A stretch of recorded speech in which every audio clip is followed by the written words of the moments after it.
Hey, happy Tuesday. I hope it's a great Tuesday for you and that it's going to just get better and better and just plan to be a blessing wherever you are. I was thinking about something, just kind of my mind wandering a little bit. So I want you to come on into my little world for a moment, share a few moments with me. I'm glad you're with me. Almost forgot to tell you that. Anyway, my mind was wandering a little bit and I was thinking about the recent Tokyo Olympics. If you took time to watch any of the Olympics, you notice that so many of the venues were just fairly empty, other than the athletes and some coaches. Because of the pandemic, because of the virus and spread and the fears of those things, of course, there were not the people present. There weren't the people sitting in the stands, watching, cheering. It had to be kind of challenging. For those who were engaged, to recognize how important the moment was. Oh yes, I know, they prepared, they planned, they'd been working to that moment for their lives, and yes, there's no doubt that we saw some great athletic endeavors, those who watched. But I've thought how they missed those cheering crowds, especially those in the track and field or the other venues where crowds would sit in the stands and every move and every shot and every spike, everyone who crossed the finish line, whatever it might have been, and even the swimmers when they came out of the water. To hear the sounds of the crowd cheering them. There's something special about that. There's something special about the pat on the back, the applause of the crowd. It's an embrace, and while it's not a physical embrace, it's an embrace that touches the very depth of who you are and makes you want to try even harder to do even more. We like to hear that voice along the way that says, "Come on, you can do it. Keep going." There's something about us that loves encouragement. In fact, one of the things that the Apostle Paul writes in Romans 12 was, the guy that can encourage. I think that's pretty special. I don't think there's any of us that doesn't like to have that moment where somebody smiles and says, "You did good." The pat on the back says, "You've accomplished something important. You did great." Or to cheer you along the way. When the legs of the tired runner come around the bend and somebody says, "Keep it up," it gives a little more adrenaline and a little more focus. We like that.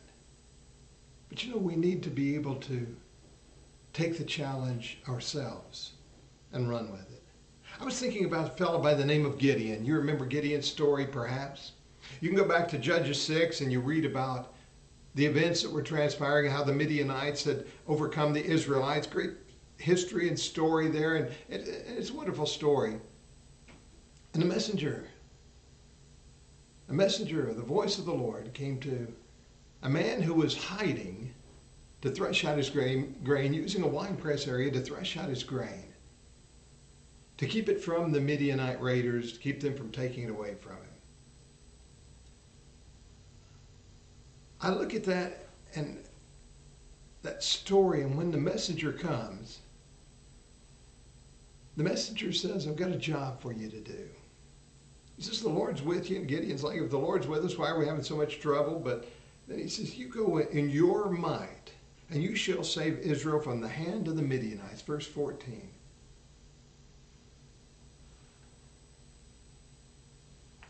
Listen to his words. Verse 15. Gideon responded. So he said to him, "Oh, my Lord, how can I save Israel?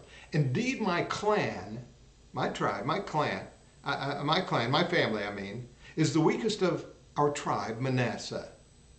And I am the least of my father's house."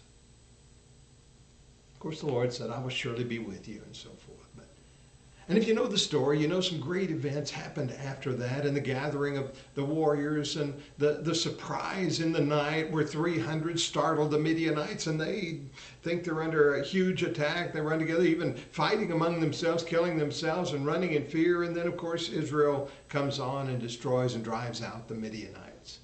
It's a great story. It's a great story, but it's a great story of a hero who didn't think he was a hero. A hero for a nation that was oppressed, and that hero that didn't really recognize how much of a hero he really was. When the messenger said, "You mighty man," he was a guy in hiding. He was a guy who was fearful. He was a guy who didn't see himself as a leader. He didn't see his family as a top-notch family. He didn't see himself in that family as being the leader. And yet when you look back over the Israelite history and all the times of those judges that came and worked among the Israelites, the name of Gideon stands pretty strong. Sometimes we just need somebody to say, "You can do it." You know, it's interesting that in that story, we don't notice a great deal. We don't see some sort of miraculous power.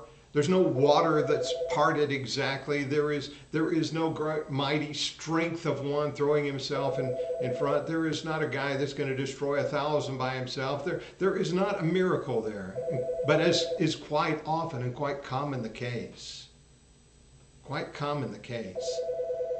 find that with the encouragement, he steps forward. Was God involved? Was providence there? You look at it, you see. I have no doubt. But Gideon stood in his own might, stood in his own strength, leaning upon the will of God, and jumped forward. Yes, he was a man who had the encouragement he needed to step forward and do what needed to be done. There's no telling what could be if we pat him on the back. If we tell him, "You can do it." I think we need that. I think we long for it. And when we reach out and we pat somebody on the back, figuratively or literally, and we pat them on the back and we say, "I believe in you. I want to encourage you. I want you to succeed." There's no telling how much good we do, not only then, but down the road. And as I remind people from time to time, we're talking about thousands of years ago, and yet we still read the story, we still draw the encouragement from it, we still recognize the value of what was done and the encouragement that came with it. So today, where you find the opportunity, where a back is available to you, reach out, pat someone on the back, and say, "Hey, I believe in you. And I believe in your success. And Lord willing, with God on your side, the greatest things will come out of what you do." Maybe you need that today. So take it from me. I believe in you, or I wouldn't share this. Share it with somebody you believe in today and make the difference in their lives. Hey, I'm glad you were with me on this great Tuesday. It's a gorgeous day as we see the power of summer still out there. The heat is on. Great days are coming ahead, and we're looking forward to them. And today is one of them. It's a good one. So enjoy it, share it, offer a word of encouragement today, and we'll share some more things a little further down the road. Thanks for being with me. And thanks for sharing this time today.